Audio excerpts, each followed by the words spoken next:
आजच्या व्हिडिओमध्ये मी तुमच्याबरोबर शेअर करणार आहे अशा काही टिप्स ज्या तुम्हाला यंग, एलिगंट आणि स्टायलिश दिसण्यासाठी मदत करतील. चला तर मग सुरू करूया. Number 1, dressing style. एकदा तुमच्या ड्रेसिंग स्टाईलकडे लक्ष द्या. तुम्हाला तुमची ड्रेसिंग स्टाईल बदलण्याची गरज आहे का हे सुद्धा जाणून घ्या. तुमच्या ड्रेसिंग स्टाईलमध्ये थोडासा बदल करा आणि मग बघा तुमच्या ओव्हरऑल लुकमध्ये किती फरक पडेल ते. छोट्या छोट्या गोष्टी असतात, जसं जर तुम्ही अजूनही कुर्तींबरोबर लॅगिन्स घालत असाल तर तसं अजिबात करू नका. त्याऐवजी straight pant, cigarette pants, palazzos try करा. यामुळे तुम्हाला एक एलिव्हेटेड लुक मिळेल आणि तुमची जर हाईट कमी असेल तर तुम्ही उंच सुद्धा दिसाल. उंच दिसायचं असेल तर तुम्ही जी ओढणी घेता ती तुम्ही तुमच्या शोल्डरवर अशी उभी घ्या. आपण आपली ओढणी कशा प्रकारे कॅरी करतो याने सुद्धा बराचसा फरक पडतो. ज्यावेळी तुम्ही कपडे घ्यायला जाणार त्यावेळी असे कपडे निवडा ज्यांचा आता ट्रेंड असेल. सध्या काय फॅशन चालू आहे, सध्या कोणता ट्रेंड चालू आहे त्याला जाणून त्यानुसार कपडे खरेदी करा. वेल फिटेड कपडे घाला. असे कपडे जे जास्त फिटही नसतील आणि जास्त लूजही नसतील. तुम्ही टेलर कडून तुमच्या कपड्यांची फिटिंग तुमच्यानुसार व्यवस्थित करून घेऊ शकता. त्यानंतर अजून एक महत्त्वाची गोष्ट, avoid skinny jeans. Skinny jeans avoid करा. त्याऐवजी mom fit jeans, wide leg jeans, straight fit jeans, bell bottom, cargos या प्रकारच्या जीन्स ट्राय करा. हाय वेस्ट जीन्स घाला. यामुळे आपले पाय लांब दिसतात आणि आपण उंच दिसण्याचं इल्युजन क्रिएट होतं. Next point, hairstyle.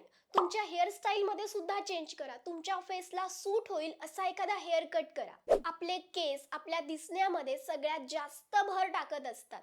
बघा ना, आपण आपले केस साधे मोकळे सोडले तरी आपण किती सुंदर दिसतो. म्हणूनच एखादा छान हेअर कट ट्राय करा. स्टेप विथ लेअर असेल, बँग्स असतील किंवा मग काहींना लहान केसही सूट होतात. काहींचे केस खूप छान मोठे सुद्धा असतात, त्यांना सुद्धा वेल मेंटेन करा, कारण केसांनी आपल्याला एक फ्रेश लुक मिळतो. तिसरा पॉइंट, फूटवेअर. तुम्ही जशा प्रकारचे कपडे वेअर करताय त्या अकॉर्डिंग तुमचं फूटवेअर सुद्धा, तुम्ही पायात जे सॅन्डल घालताय, शूज घालताय त्या अकॉर्डिंग चूज करा. आता ते कसं निवडायचं, तर काही सॅन्डल्स असतात ज्या प्रत्येक आउटफिटवर सूट होतात.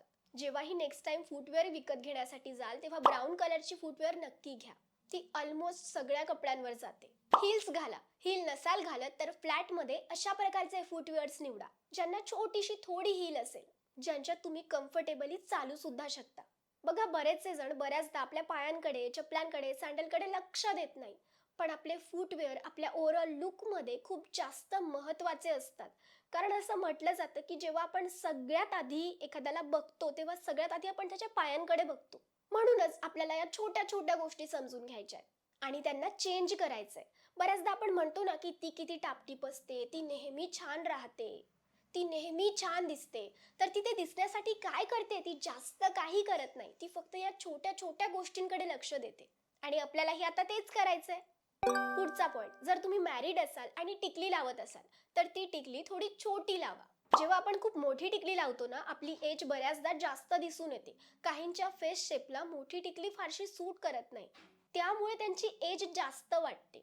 पण तेच जर आपण लहान टिकली लावली तर आपण यंग दिसतो. बघा, इन्स्टंट डिफरन्स तुम्ही बघू शकता. म्हणून तुम्ही तुमच्या टिकलीचा शेप जरी बदलला ना तरी तुमच्यामध्ये खूप मोठा बदल दिसणार आहे समोरच्याला. नंबर 5, आता बऱ्याचशा वेगवेगळ्या पर्स मार्केटमध्ये आल्या आहेत, त्यांना ट्राय करा. काहीतरी ट्रेंडी घ्या. जेव्हाही तुम्ही नेक्स्ट टाइम शॉपिंगला जाल त्यावेळी अशा प्रकारच्या पर्स घ्या. Number 6, take care of your skin.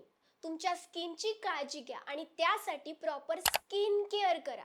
सध्या आपण खूप ऐकतोय ना स्किन केअर आणि बरेचसे जण त्याला सिरियसली घेताय आणि काही जण त्या गोष्टीकडे दुर्लक्ष सुद्धा करताय की काय होऊन जाणार आहे स्किन केअर करून. पण बघा, स्किन केअरने खरंच खूप फरक पडतो. तुमच्या स्किनसाठी चांगले प्रोडक्ट्स वापरा. स्किन केअरमध्ये एखादा चांगला माइल्ड फेस वॉश, मॉइश्चरायझर आणि सगळ्यात महत्त्वाचं म्हणजे सनस्क्रीन ही असलीच पाहिजे. जर तुम्ही सनस्क्रीन वापरत नसाल तर आजपासूनच सनस्क्रीन वापरायला सुरुवात करा. सनस्क्रीन ही आपल्याला हार्श यूव्ही रेज पासून प्रोटेक्ट करते, आपल्या स्किनला टॅन होण्यापासून वाचवते. त्याचबरोबर तुम्ही काही टोनर, सिरम तुमच्या स्किन केअर मध्ये हळूहळू ऍड करू शकता. स्किन केअर बद्दल तुम्हाला अजून माहिती हवी असेल तर तुम्ही माझे त्याबद्दलचे व्हिडिओ जाऊन चेक करू शकता. त्याचबरोबर एक्सफोलिएशन, आठवड्यातून एकदा किंवा दोनदा तुमच्या स्किनला एक्सफोलिएट करा. त्याने आपले डेड स्किन सेल्स नाहीसे होतात. नेक्स्ट पॉइंट, जास्त मेकअप करू नका.